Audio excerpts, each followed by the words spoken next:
The observatory at Mount Palomar, almost 6,000 feet above sea level in the California mountains, is equipped with the world's largest reflecting telescope. Its immense concave mirror intensifies the light from the farthest star 1,000 times. A special roadbed 45 miles long had to be laid to transport to the observatory this mirror, which measures more than 16 feet across.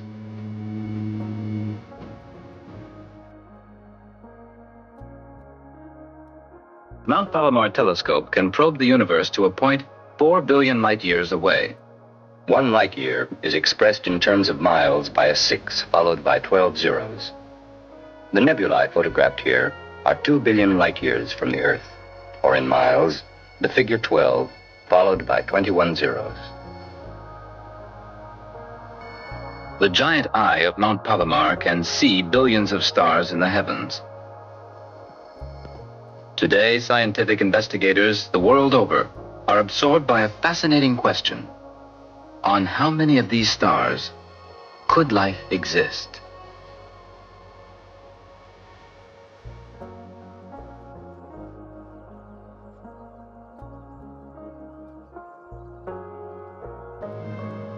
We know, for instance, that in our galaxy alone, as many as 50 million stars could support a highly developed form of life. It's quite possible that our own planet, at some remote moment in its past, had a visitor from one of these 50 million stars.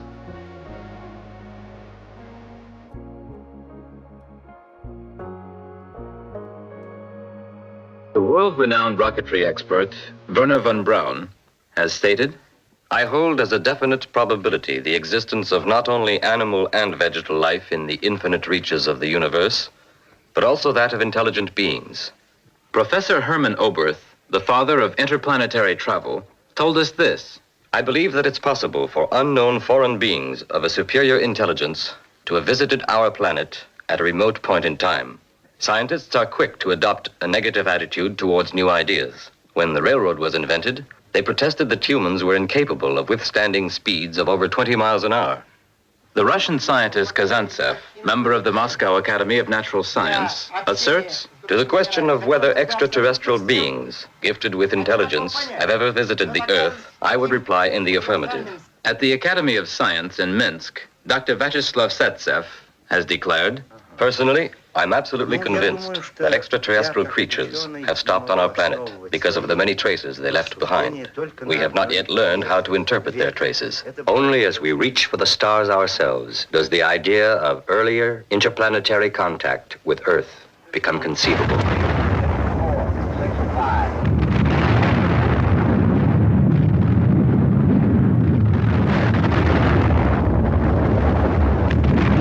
Man has always dreamed of rising above the Earth. Early in the age of science, he learned to fly, but it wasn't enough.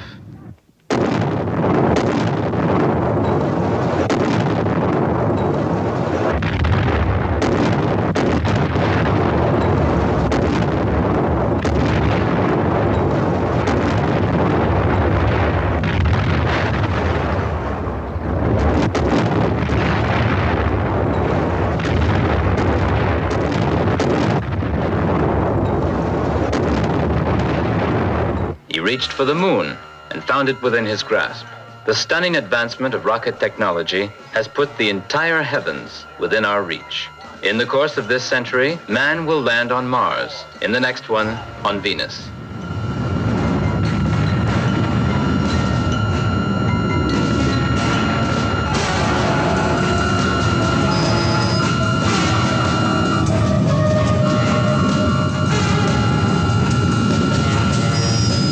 How will our astronauts be welcomed when they set foot on another populated star? As enemies or as gods? We know from recent history how primitive people react to their first confrontation with modern technology. During the Second World War, American soldiers were sent to certain isolated islands in the South Pacific to build airfields and military installations. When the war was over, they went home. And a very curious thing happened. The natives of these islands, isolated from the outside world, lived virtually in the Stone Age, until the Americans came and went. Very soon afterwards, the natives began making straw and bamboo fetishes resembling airplanes, crude landing surfaces on their islands to tempt the visitors back.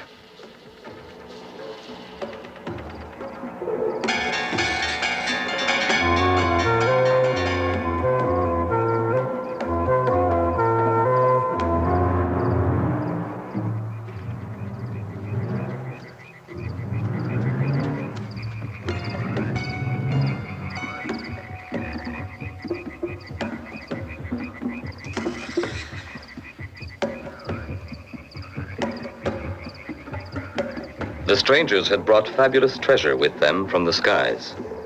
Tools, fantastic weapons, sky machines they'd never dreamed of.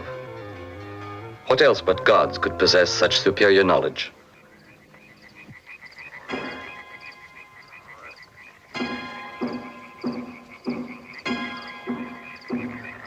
They didn't hunt or fish, yet they never lacked food.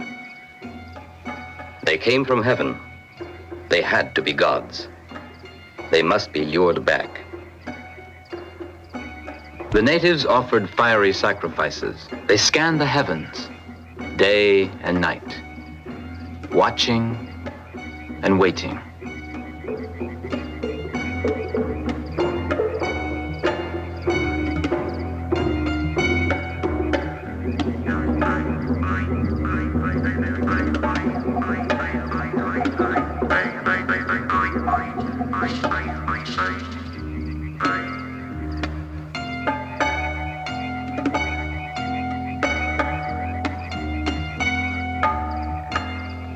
However, the islanders had a new religion. A new cult was born from the encounter between a primitive people and visitors from a highly developed, technically superior society. The Russian scholars Kazantsev and Zaitsev proposed that all religions began in just this manner.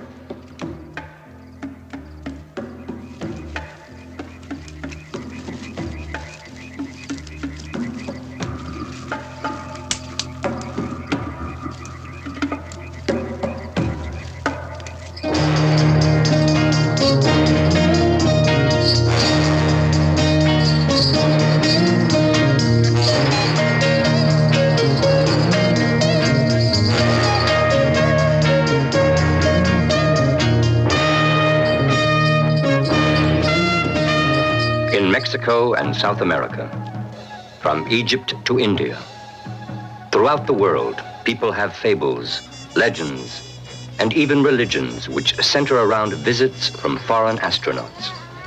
Of course, they don't call them astronauts, but gods who came to Earth in miraculous sky vehicles. We could easily accept these tales as mere fantasy, were they not reported among people the world over.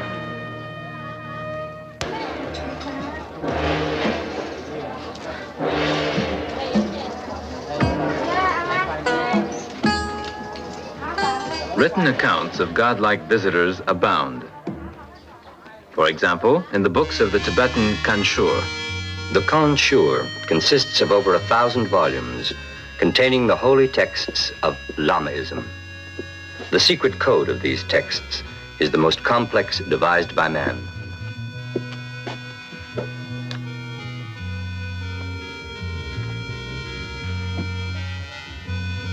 Only 1/100th of the Kanshur has been deciphered.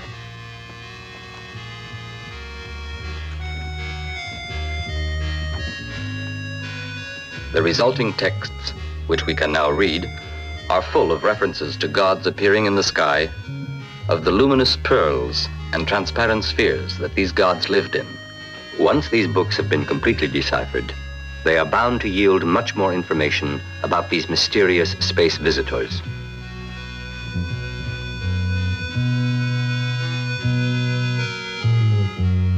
In India, the wisdom of the Mahabharata commands great respect. It is the national epic poem, much loved by the people. Its 80,000 verses are 6,000 years old. This is a part of the Mahabharata in which we also come upon stupefying evidence of gods come to Earth. The poems speak repeatedly of Vimanas, These are vehicles which fly to great heights by means of mercury and powerful upward wind currents. This reconstruction of Vimana was made by Dr. Kazantsev, according to the description in the Mahabharata. The author of this passage witnessed what today would be called a blast-off. Bhima flew away in his Vimana on a gigantic beam of light, which shone as the sun, and whose noise was like the thunder of a thunderstorm.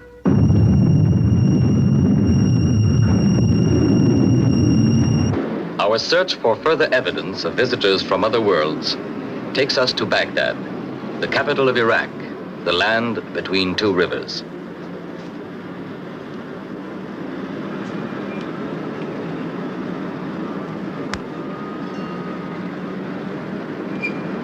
The museum.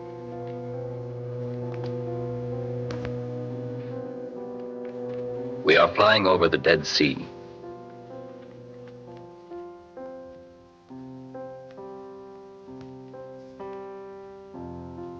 Among these forbidding rock formations near Qumran, two young shepherds looking for lost goats found something quite different.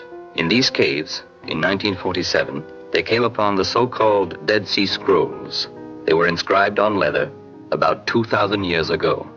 The Qumran texts also speak of strange sky vehicles and of the sons of heaven who came to earth in them. Their arrival and departure were accompanied by clouds of smoke and fire. Hardly more than 1,000th of these ancient sources has given up its secrets. There are too few scholars at work deciphering the mountains of parchment, bark, or clay documents gathering dust in museums and libraries.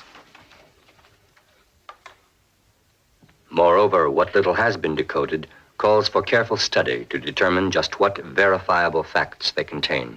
We should no longer permit ourselves to dismiss accounts of sky vehicles and traveling deities as sheer imagination.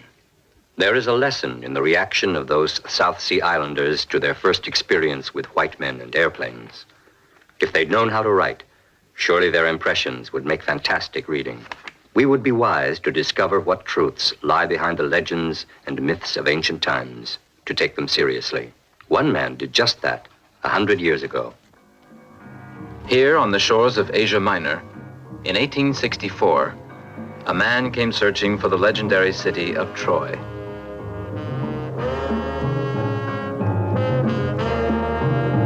He found it beneath this hill. Heinrich Schliemann had made up his mind to take the tales of Homer, the Iliad and the Odyssey, literally. What utter nonsense, said the wise men of his day. Homer's stories were written 8 centuries before Christ, and charming as they are, we all know they are only poetry. But Heinrich Schliemann had faith in the factual, historical side of the blind bard's accounts. And at last, his faith was rewarded. Following the poet's lead, he found ancient Troy.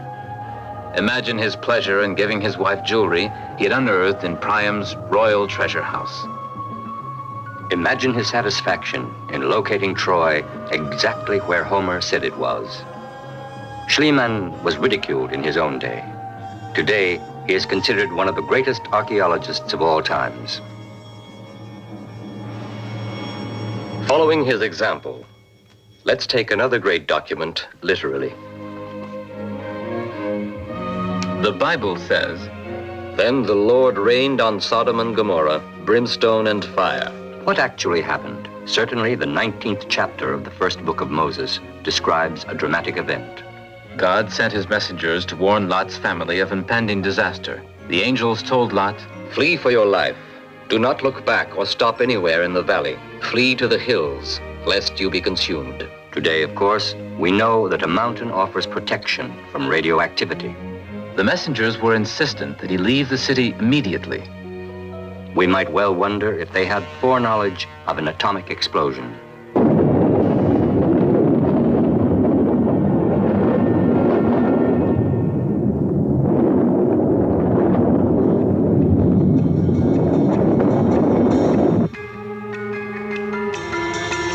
One thing is certain, the flourishing cities of Sodom and Gomorrah were leveled, laid waste at a single stroke. The kind of power to deliver such a devastating blow was not in man's hands in those days. The report of the catastrophe ends, Then he looked down and beheld, and lo, the smoke of the land went up like the smoke of a furnace. Mount Horeb in the Sinai Range rises more than 6,500 feet above sea level. Here Moses received the Ten Commandments. Here also the Lord gave him the blueprints for the Ark of the Covenant. In chapter 25 of the second book of Moses, he gives directions for the erection of this amazing structure. And they shall make an ark of acacia wood. 2 cubits and a half shall be its length, 1 cubit and a half its breadth, and 1 cubit and a half its height. And you shall overlay it with pure gold. Within and without shall you overlay it. And you shall make upon it a molding of gold round about. The Lord was extremely precise about the building of the ark. He warned that no one should come near the structure. It represented a mortal danger. And though he himself would speak to Moses from the covering plate, he could not be seen. Moses was even to provide special shoes and clothing to protect his workmen. Shoes and clothing that would insulate them properly. If we were to build a replica of the ark today, according to Moses' instructions, we would have a condenser charged with several hundred volts. One side of the plates carrying a negative charge, the other a positive one. The Bible says the ark bristled with sparks and bright flashes, as in these old paintings. Indeed, when Moses had erected the ark, the Lord would speak to him through it. Could the gold sheath have been a form of loudspeaker reproducing the Lord's voice from afar? In 1961, a group of Minnesota college students took Moses seriously enough to construct an ark according to his directions. Their instructor, however, had to have the model destroyed because of the dangerously high electrical charge it developed. Viewed from the 20th century, the Bible is full of astonishing accounts like that of Moses. No less surprising is the ascension of Elijah, a chronicle of the purest fantasy, unless, of course, the storyteller was eyewitness to an unprecedented actual event. A fiery chariot drawn by flaming horses came from heaven to take Elijah away. Another sensational occurrence in the Book of Books. Many an artist has recreated the story of Ezekiel the prophet. In the 30th year, in the 4th month, on the 5th day of the month, the heavens were opened. As I looked, behold, a stormy wind came out of the north, and a great cloud with brightness round about it, and fire flashing forth continually, and in the midst of the fire, as it were, gleaming bronze. And from the midst of it came the likeness of living creatures. And this was their appearance. They had the form of men, but each had 4 faces, and each of them had 4 wings. As for the likeness of their faces, each had the face of a man in front, a lion on the right, an ox on the left, and an eagle at the back. Would Ezekiel have described the landing of visitors from space in very different terms? Now as I looked, I saw a wheel upon the earth beside the living creatures, one for each of them. It was like the gleaming of a chrysolite, their construction being, as it were, a wheel within a wheel. When they went in any of their 4 directions without turning as they went. The 4 wheels had rims, and they had spokes, and their rims were full of eyes round about. Were these the engines of a spaceship? And when they went, I heard the sound of their wings like the thunder of the Almighty, a sound of tumult, like the sound of a host. The prophet had witnessed a dazzling sight. How closely it resembles the launching of a multi-stage rocket, even to the scream of its engines at blastoff. These pictures speak for themselves. This is how early biblical illustrators represented the angels of promise, a creature with metal legs and landing discs. Doesn't that look familiar? Look carefully at the right side of this picture. This is the monastery of Dasani in the peaceful countryside of southern Yugoslavia.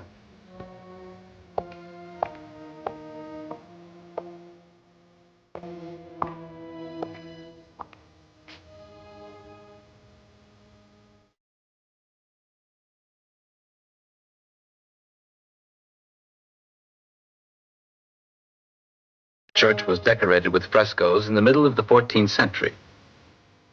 Recently, the question has been asked, Do the frescoes of Tuscany represent spaceships?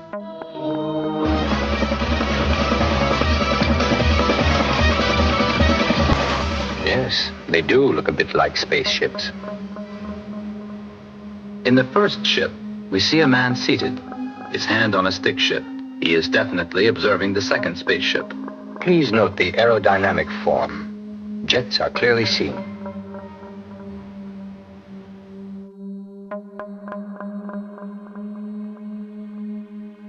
The spectators are protecting their faces with their hands. They are obviously terrified.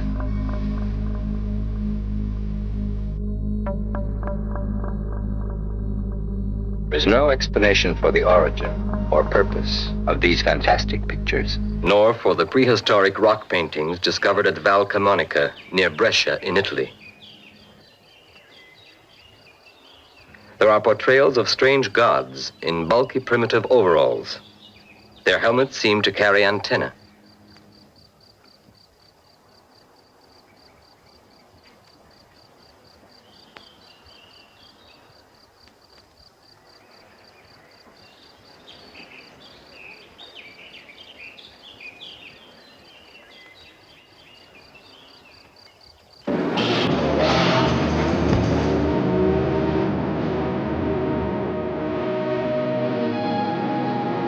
Istanbul, the city on the Golden Horn. Here stands the palace of Topkapi. A curious set of maps are kept here, which were found in the Orient by the Turkish admiral Piri Reis during the 18th century. The oldest of these maps dates back to the 1st century AD. They are most likely copies of still earlier maps. The ornamentation of ships and animals is of a later date. Here is one of them. It shows part of Europe and Africa, as well as Central and South America. Let us imagine ourselves astronauts in a space capsule in orbit high above Cairo. We would see the Earth in this configuration of continents. The most amazing thing about the maps of Piri Reis is that they show exactly what we would see from only one point in space, high above Cairo. Another remarkable thing, this map shows a region which is still largely unexplored, the Antarctic. In fact, the existence of Antarctica as a continent was only established in the 19th century.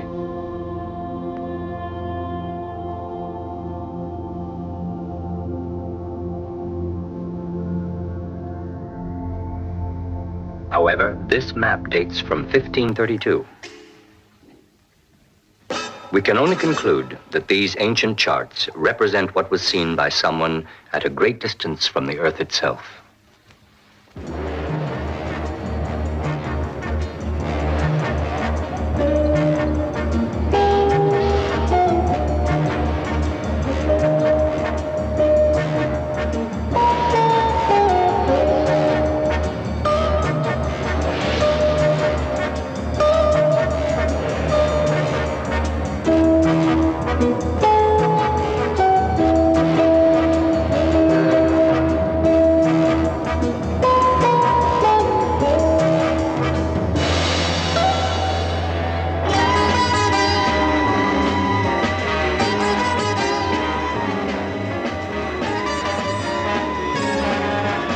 Cairo, a city of 3 million inhabitants on the Nile.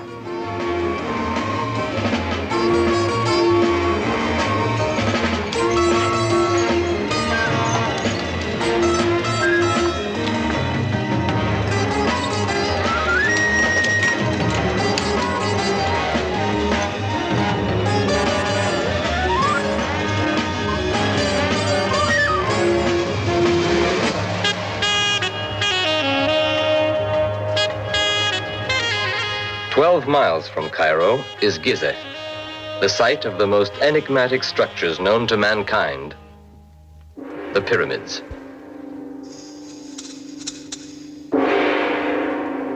The area of the base of the Pyramid of Cheops is about 570,000 square feet. A small town of 500 dwellings could be erected in that space. At its completion, the pyramid was 477 feet high. It has lost only 32 feet of its original height. Passages lead to its interior. The total weight of the pyramid is 6.5 million tons, roughly the weight of 65,000 locomotives. 2,300,000 stone blocks were used to build the seventh wonder of the world, each of which weighs a crushing 2.5 tons. These stone masses were transported from a quarry in the Macadam Mountains on the far banks of the Nile, at a time when men had neither cranes nor trucks. How? On wooden rollers, of course. Not very likely. In those days, as today, only date palms grew in the region, a softwood whose fruit was a necessary part of the workers' diet. And how could workmen succeed in hauling these colossal stone blocks to a height of over 400 feet? Let's try the following figures on for size. 20,000 workmen, closely scheduled to haul and install 10 blocks a day, would need 664 years, or more than 30 generations, to build one pyramid. Thus, it couldn't have been built in the time of one pharaoh for his tomb. If you multiply the height of the Pyramid of Cheops by 1 billion, it equals almost exactly the distance from the Earth to the Sun. A mere coincidence? The longitude, which runs through the center of the Pyramid of Cheops, divides continents and oceans into 2 equal halves. Just mere coincidence? At the end of the 16th century, the Dutch mathematician Ludolf arrived at the figure pi, by which one can determine the circumference of a circle. If we divide the perimeter of the base of the Pyramid of Cheops by twice the height, we get exactly the figure pi, which Ludolf only found 4,000 years later. Could it still be mere coincidence? It's almost impossible to brush off the vast body of mathematical and astronomical values embodied in the pyramid's construction as just coincidence.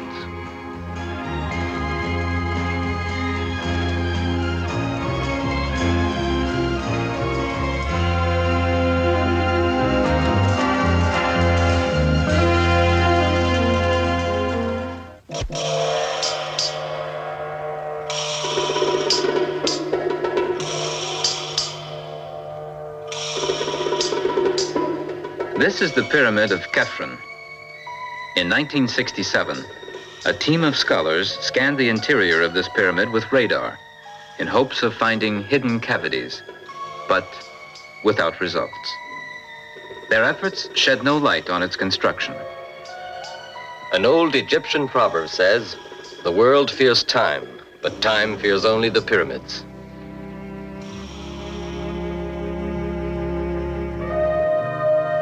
The Sphinx, symbol of the riddle, the eternal enigma.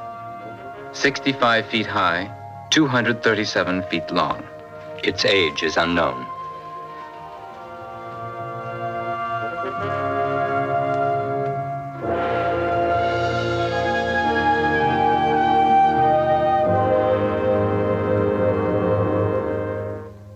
The Nile Valley near Luxor, a narrow strip of fertile land in the middle of the desert.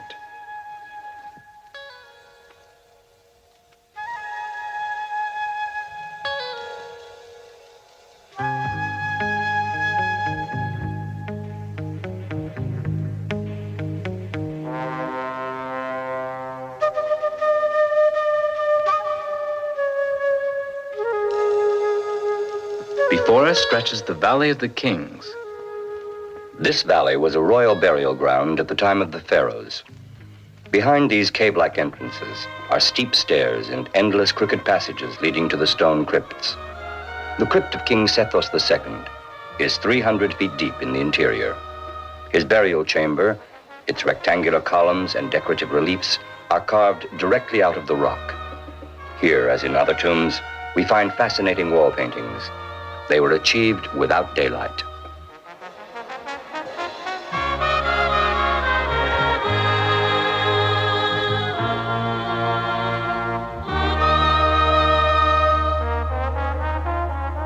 Because the dome shows no trace of soot, no torches or oil lamps were used.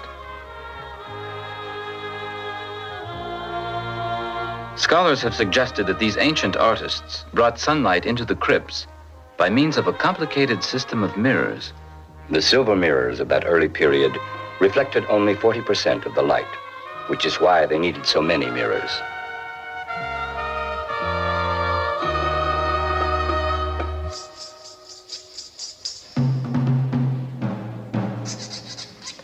These creatures all bear symbolic reference to their relationship with the heavens, with the universe.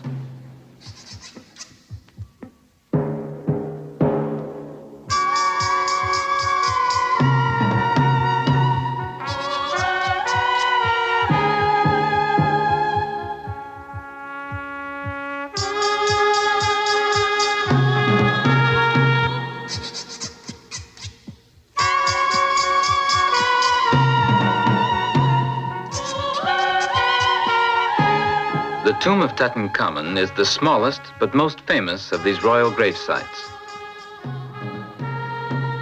All the others had been looted in the course of centuries.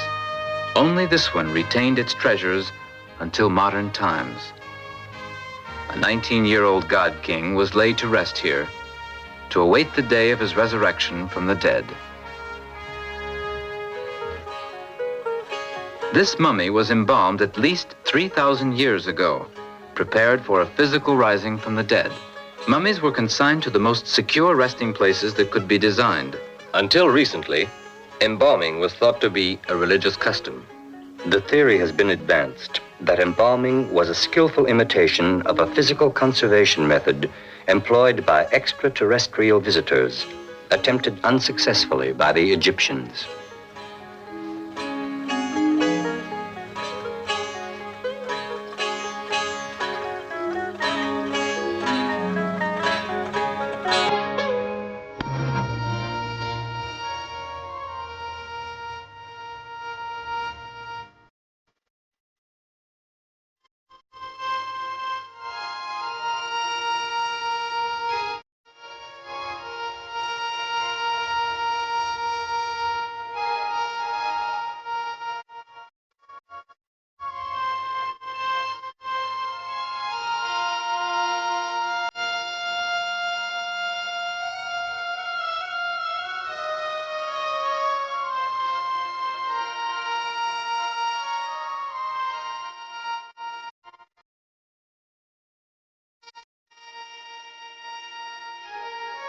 The enigmatic statue of Ramses II.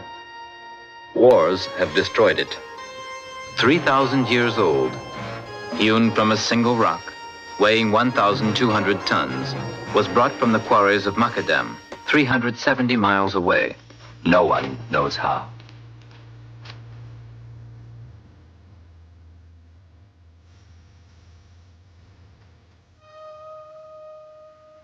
The Memnon Colossi, 3,500 years old, 52 feet high, carved from solid sandstone, each weighing 1,000 tons.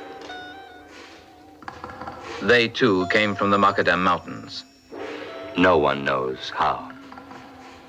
There is a present-day example of the enormous engineering effort required to move similar stone sculpture for a distance of only 600 feet. The Temple Abu Simbel and its monuments on the banks of the Nile had to make way for the Aswan Dam. 3,000 years after the building of this temple, it took a pool of talent and resources from over 100 nations to solve the problems of its relocation. The latest equipment was employed, cranes whose bearing strength was reinforced by hydraulic presses. 300,000 precise measurements were taken, because the statues of Abu Simbel had to be sawn to pieces, a task that took 3 years. Modern engineering was faced with an undertaking of unprecedented dimensions. How did the Egyptians tackle the same problems without these techniques 30 centuries earlier?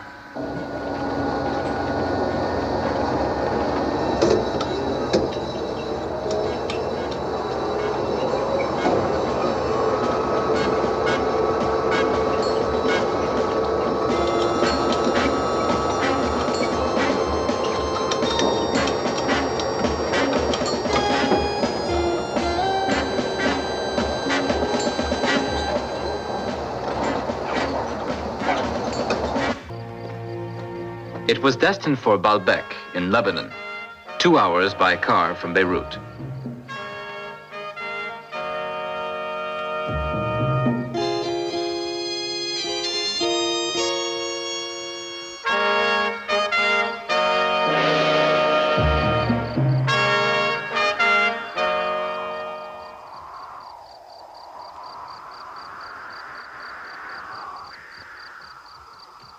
The temples were built by the Greeks and Romans in historical times, but they were erected on a skillfully constructed foundation composed of the largest stone masses ever trimmed and positioned on Earth.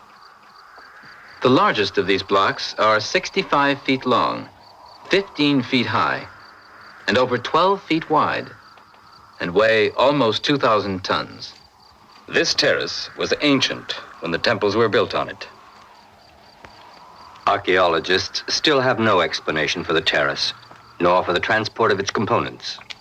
The Russian research scientist Agrest submits that it served as a launching pad for travelers from outer space.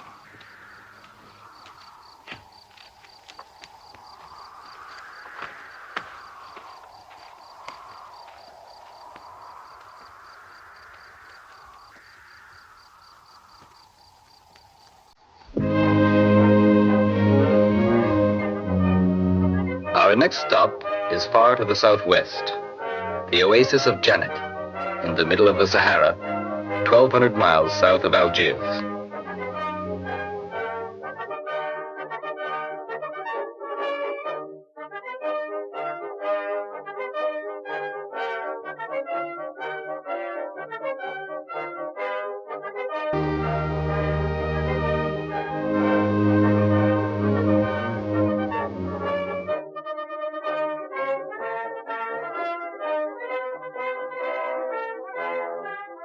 From Janet, we can reach the plateau of Tassili.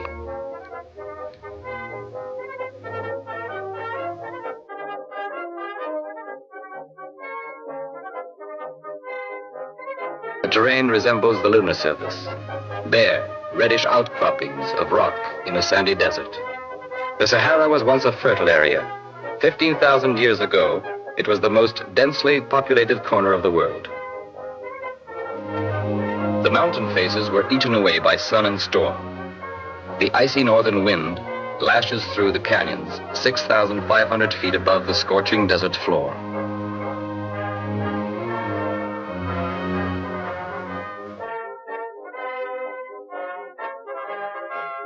Thousands of wall drawings were found here in Tassili. The earliest were done 8,000 to 10,000 years before Christ, during the Neolithic period. The artists were hunters and farmers. Their themes are always the same: animals, hunters, and... What is this strange creature with the bulbous head? Who are the figures at his feet, helmeted in the fashion of today's divers or astronauts? No eyes, no nose, no mouth, only peepholes round little apertures.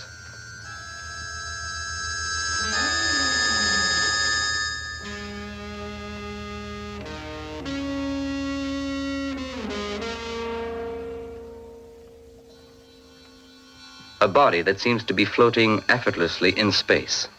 In space?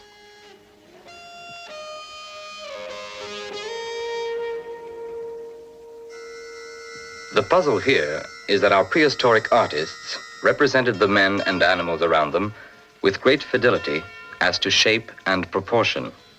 Only these balloon-headed creatures seem to be disproportionate. Why? Could it be that the artists didn't see them clearly or long enough?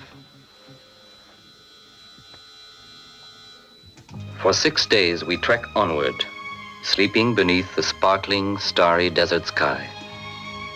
We are curious to learn as much as we can of the fascinating world around us. Is this the sketch of a space module?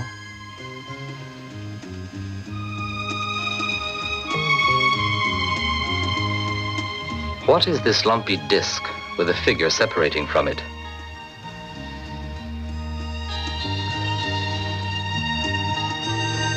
And there they are again, unreal, floating creatures, their heads indistinct, wearing light-colored garb. Could they be dressed for space travel? To be sure, there are other explanations.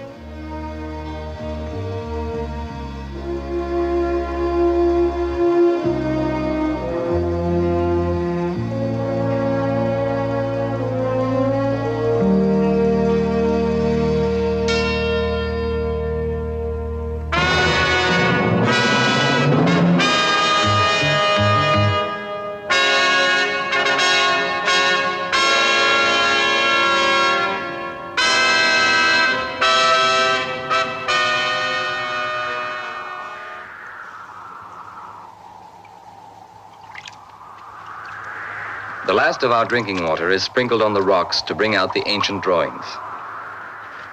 Now we can make out the figures with their odd headgear, the coveralls with padded joints.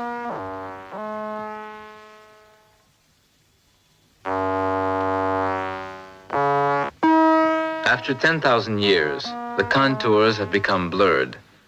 We painstakingly copy them for reference, down to the last detail.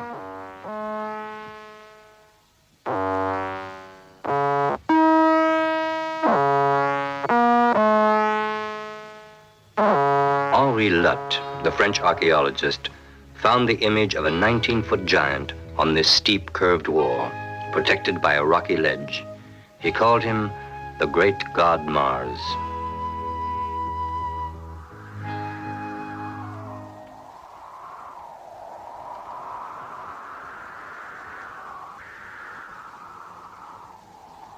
Henri Lutte didn't know about astronauts, but we do.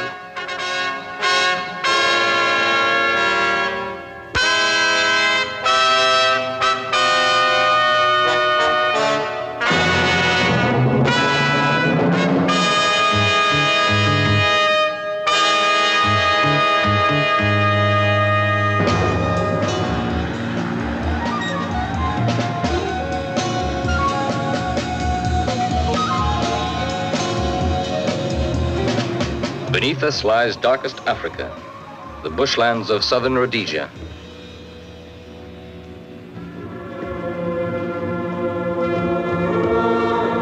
And at last, the ruins of Zimbabwe, a forgotten ghost town of the past. No one knows who the builders were. The temple was constructed of brick-shaped granite blocks, all exactly alike, as if produced in a factory. 20,000 tons of identical building stones. They were laid to a height of over 30 feet to form walls which have stood for thousands of years. What masons trimmed and piled these stones with such astonishing perfection? Were they the ancestors of these bushmen whose straw huts surround the ruins? A visiting race of master builders?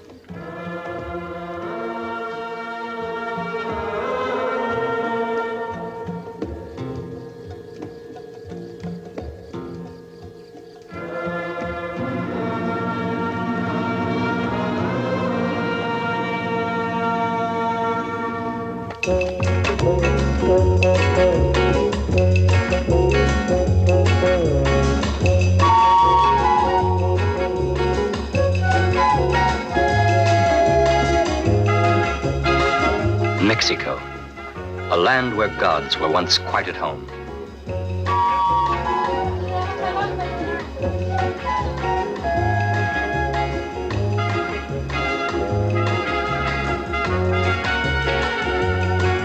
We pay a visit to the Museo Nacional.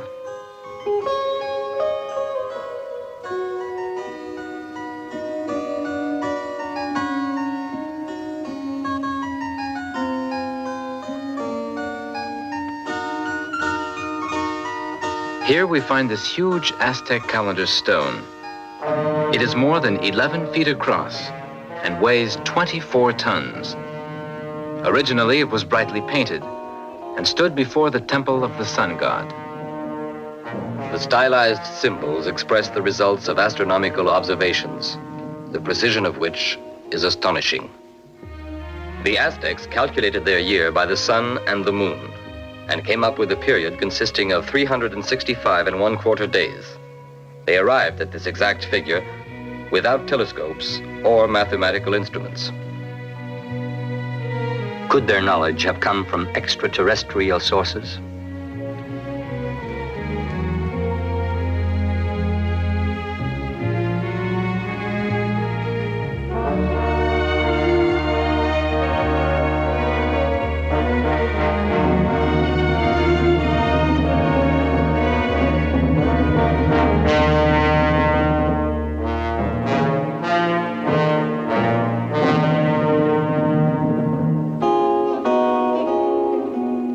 This ancient object has little significance unless seen through the eyes of a generation newly accustomed to the world of outer space.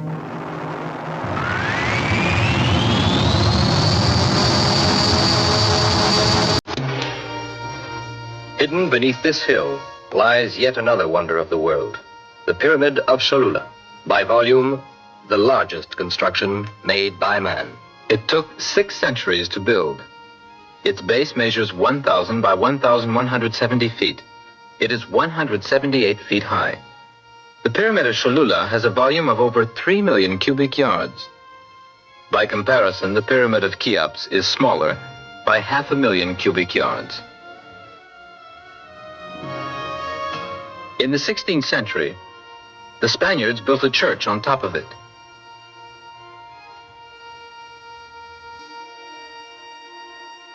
Systematic excavations have only begun in this century. 12 miles of subterranean passages have been discovered thus far. Their purpose remains obscure.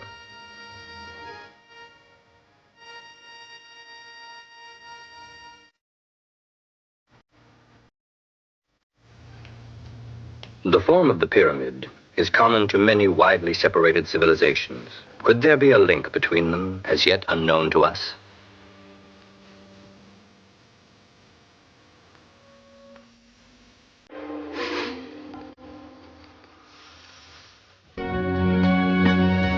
Teotihuacan, a vast expanse of ruins in Central America.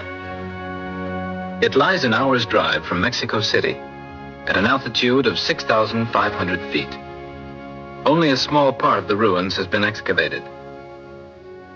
The name Teotihuacan means where the gods reside.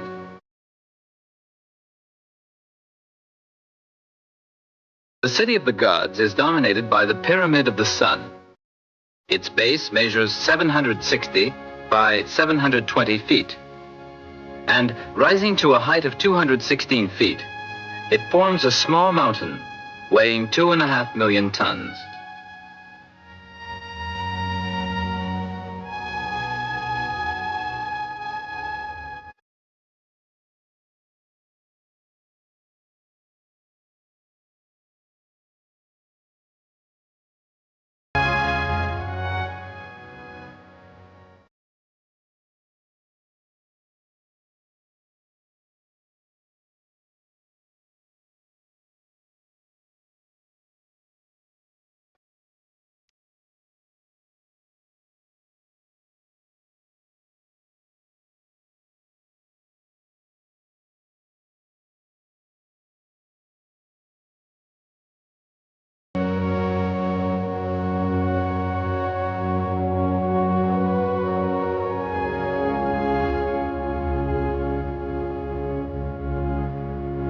The identity of the builders of Teotihuacan and the age of the structures where the gods reside are shrouded in mystery. But there are clues. A mile to the south of these pyramids is the temple of Quetzalcoatl, a great feathered serpent. Legend tells us he was a light-skinned, bearded man who came from the stars. He taught men law, the arts, the cultivation of corn and cotton. His symbol is seen everywhere, the feathered head of a serpent. When Quetzalcoatl finished his mission on Earth, he returned to the morning star, promising to come back to Earth again. The ruins of Tula are about 20 miles from Teotihuacan. According to an old myth, the towns of Tula, Coba, Chichen Itza, and Uxmal were linked by a ladder hung in the sky.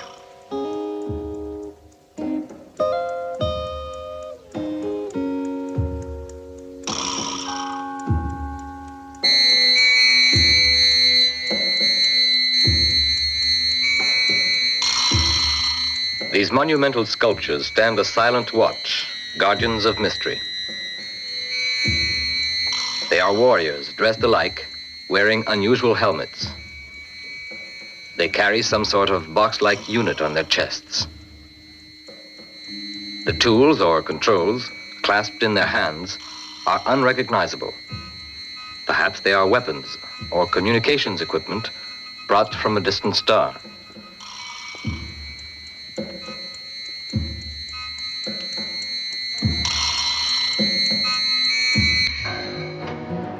A 2-hour flight from the capital is Monte Alban in the valley of Oaxaca, another testimony to the brilliance of the ancient Mexican civilization.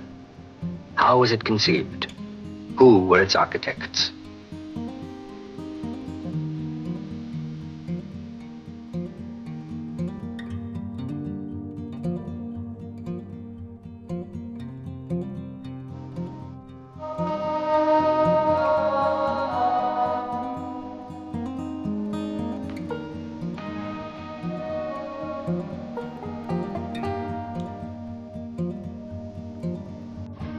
Our flight wings over the mountains of Mexico to another complex of temples and pyramids, Chichen Itza.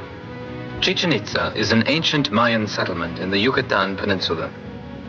Its structures were built according to astrological data.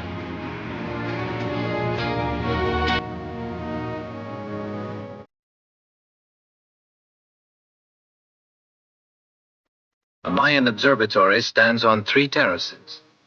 Its shape is virtually identical to that of a modern observatory.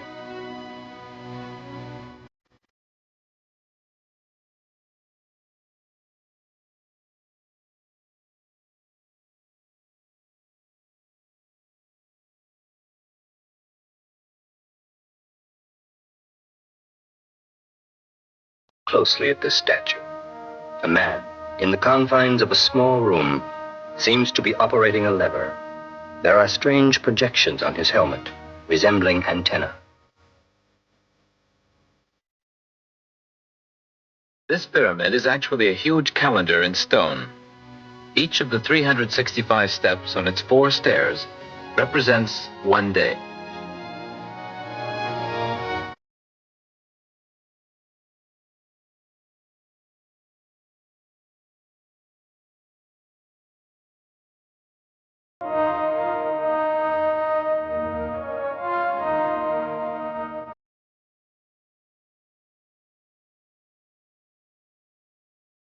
Here we see the winged god Kukulkan. We are told that he too came from the stars and returned to them.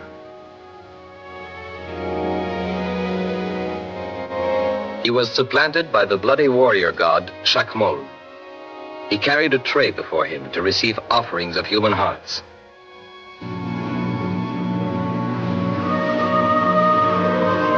In times of drought, the people were led in a pilgrimage to the sacred well called cenote. Young maidens were sacrificed here to the rain god, flung into the deep, murky waters. There was no escape from this sinister well. It is a perfectly round crater in the rock. It couldn't possibly have been formed naturally, nor could human hands alone have scooped it out. It resembles a crater made by the exhaust gases of a very powerful rocket engine. Among the many unanswered questions posed by the traces of Mayan culture is the following. 600 years after Christ, the entire Mayan population departed, leaving towns, temples, and pyramids, the fruits of great labor behind, and moved northward to start from scratch. However, there is no trace of war, plague, famine, or sudden climate change at that time to account for the move.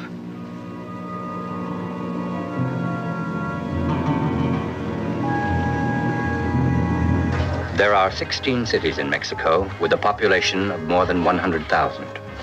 One of these is Mérida. The descendants of the Maya live here. They still have their own language, derived from the ancient Mayan tongue. They are perhaps the most peaceful people in Latin America. Their faces today still have the haunting beauty of their ancestors, preserved for us in stone.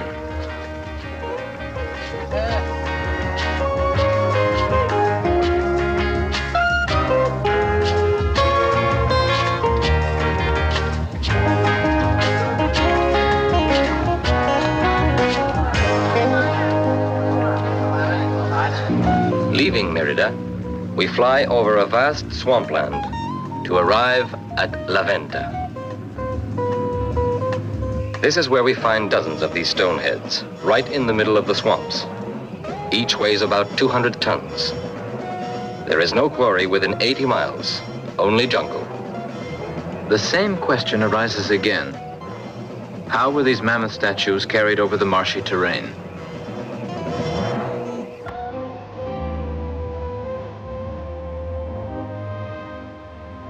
Days of delay precede our audience with the winged god of Palenque.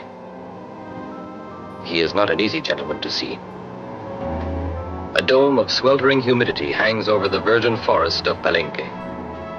Along our path to the sacred city of the Maya, we pass the cadavers of cattle with swarms of patient vultures wheeling overhead.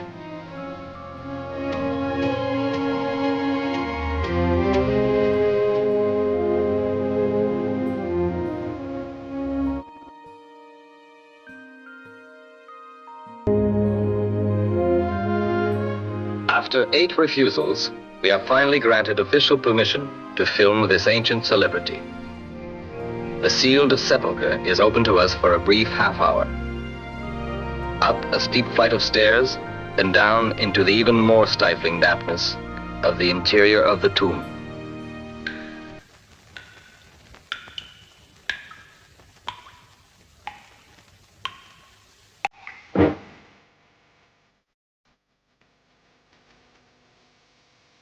And there he is, captured for the first time on film, the winged god of Palenque. What the lens sees is so stunning that we must examine the details separately.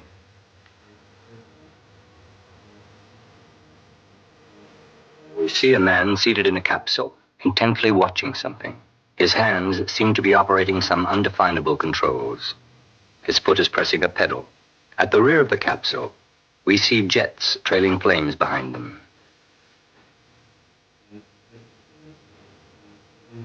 Isn't this a typical position for an astronaut, as we so well know it today? He seems to be dressed for the job, in trousers with a broad belt.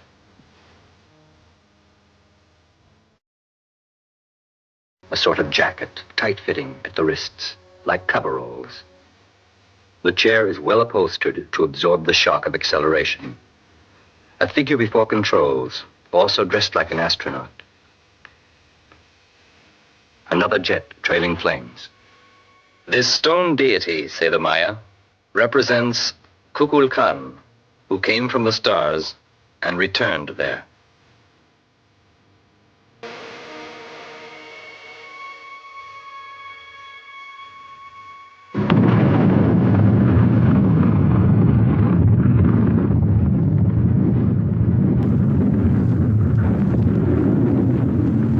Easter Island emerges from clouds of smoke and rain.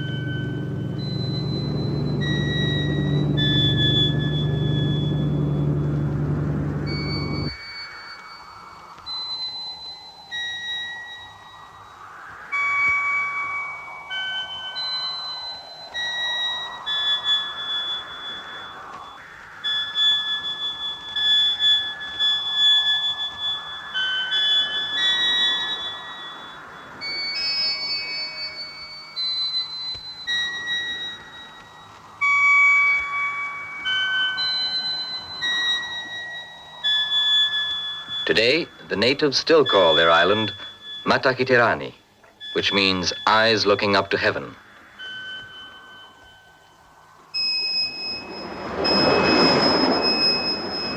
The neighboring atoll is called the Island of the Bird People. Here we see them, creatures with human bodies and the heads of birds.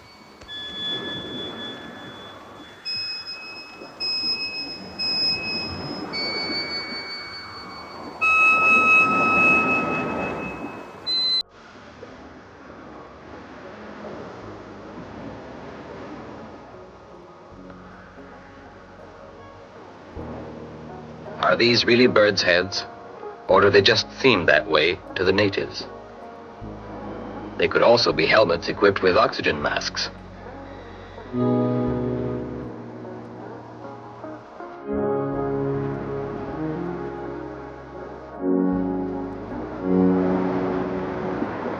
Legend has it that in prehistoric times, flying people came to the island amidst fire.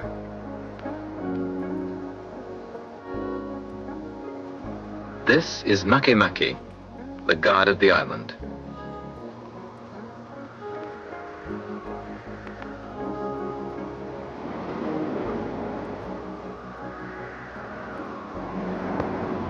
Today, about 2,000 people live here. There were never more than 4,000 natives at one time. All scholars agree on this point.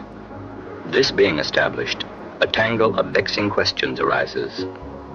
Of the total population, 70% are women, children, or the elderly. The majority of able-bodied men is needed for the production of food.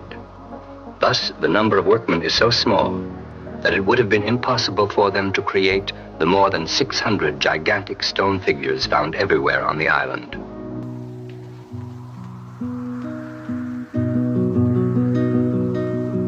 The stone is so hard that repeated hammering with a steel chisel hardly scratches it.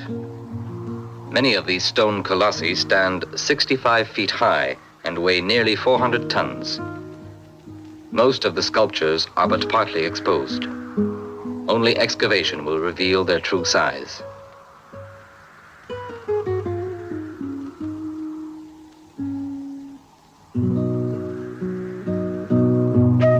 The figures are all the same unusual type of human, wearing the same haughty, taciturn expression, one after the other, as if cast from the same mold.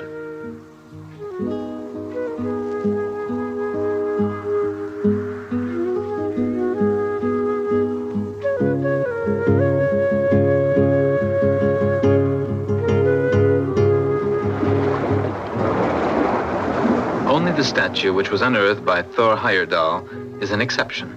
It has a round head and is kneeling.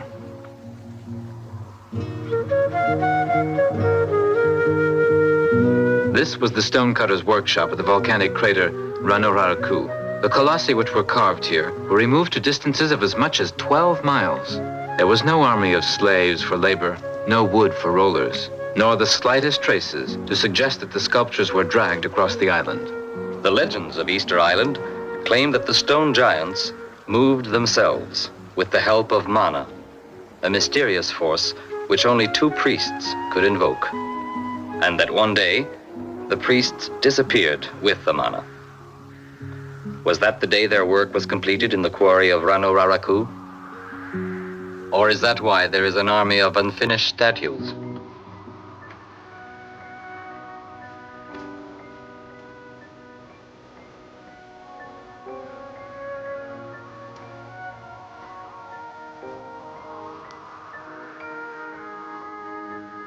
What was mana? Were there strangers from other planets possessed of electromagnetic powers? Did they have the ability to defy the laws of gravity? To this day, Easter Island exerts an unusually strong magnetism.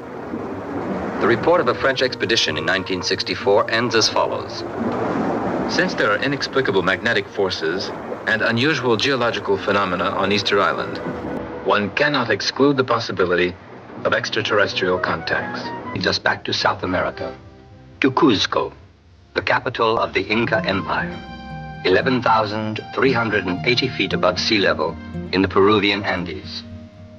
The city was founded by messengers of the sun god, we are told. The walls bordering these narrow streets date from the time of the Incas. The passage of centuries has had little effect on the stonecutter's artistry. These expertly trimmed stones were set in place without mortar, yet a knife blade will not enter the joints.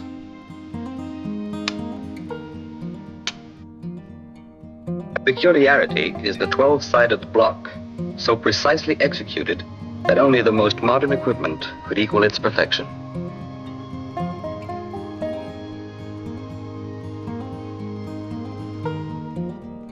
For a startling comparison, this wall, constructed in the same manner, is found in quite a different spot, 3,000 miles to the west in the Pacific, on Easter Island.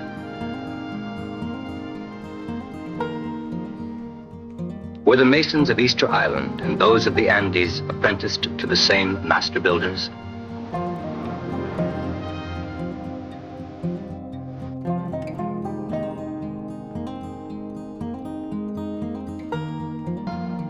High above Cusco are the impressive ruins of the fortress of Sacsayhuaman, used by the Incas to protect their royal city.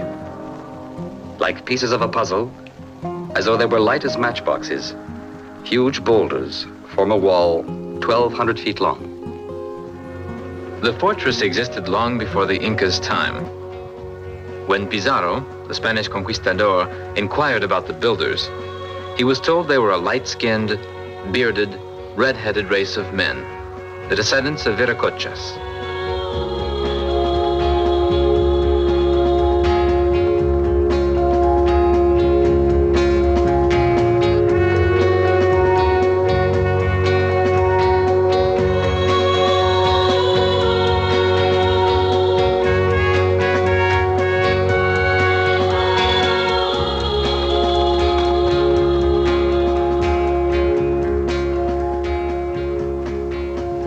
Some of these stones weigh 500 tons.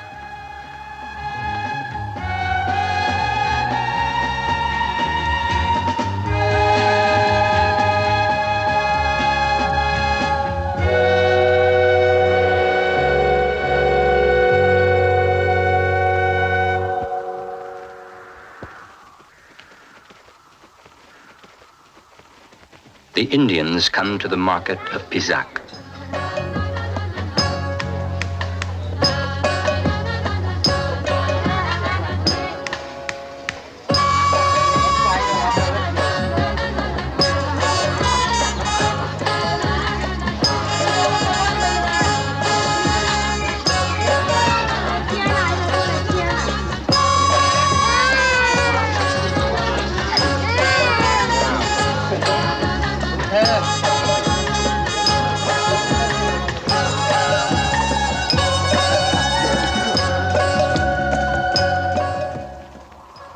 They return to the sacred valley of the Incas, the valley of the Urubamba. 8,450 feet above sea level lies Machu Picchu, a citadel also said to have been built by the divine race of light-skinned, auburn-haired descendants of Viracochas.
At the foot of the King's Cordillera, La Paz, the capital of Bolivia, at an altitude of 12,350 feet, the highest capital in the world.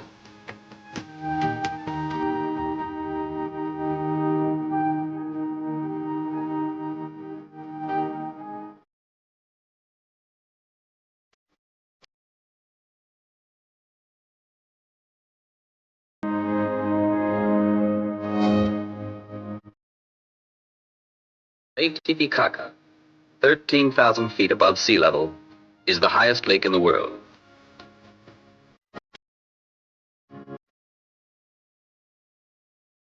On its banks is the Indian market.